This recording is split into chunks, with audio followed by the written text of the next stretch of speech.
Good evening, Philip Nam here, landlord and tenant lawyer at White Collar Legal. So I thought I'd give a short video on this post I seen on Facebook recently, and there's some difficulties with this potential tenant who's paid a deposit of £600, and it appears that the landlord has failed to protect that deposit. And the big question is, what happens if a landlord fails to protect a deposit? Well, what can happen is the tenant can make a claim via the county court in England and Wales for compensation as a result of the landlord failing to protect the deposit. And the amount of compensation is governed by the Housing Act 2004.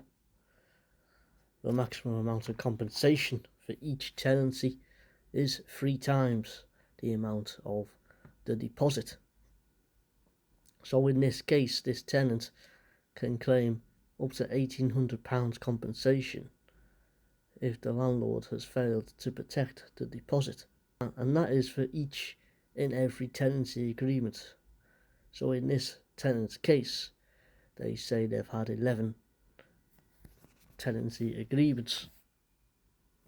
And so if the tenant makes a claim, then this tenant can potentially get up to £19,800 compensation.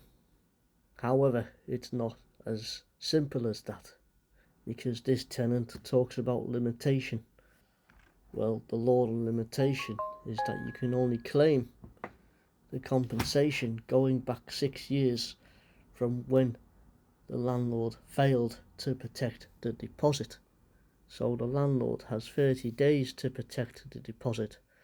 So from day 31 of a tenancy agreement, the 6 years runs from that point. And therefore, if that point was over 6 years ago, then the tenants cannot claim for that period of compensation. The other point that this tenant asks about is whether they should try and cap their claim at £10,000 to keep it safe within the small claims court. Well, the small claims court does not actually exist in England and Wales, because every claim of this type goes through the county court.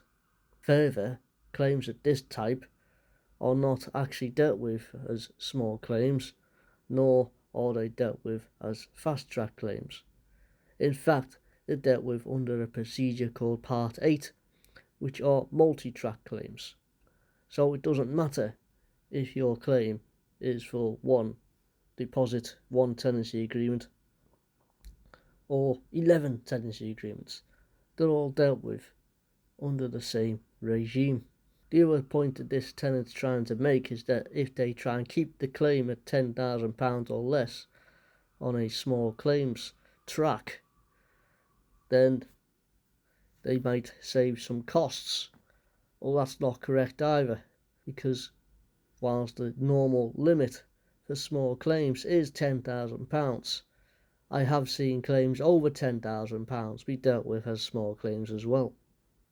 So ultimately, if you have a deposit that you paid and you think your landlord has not protected that deposit in the government scheme, or the landlord has not given you the right information regarding that deposit, then you might have a claim for compensation. You can get in touch with me for advice and to see if that claim is available to you, and via my firm White Collar Legal and the other firms that I work with and for, I can help you make that claim. It's always best to get legal advice. That's what I'm here to do, even if you are planning to act as a litigant in person.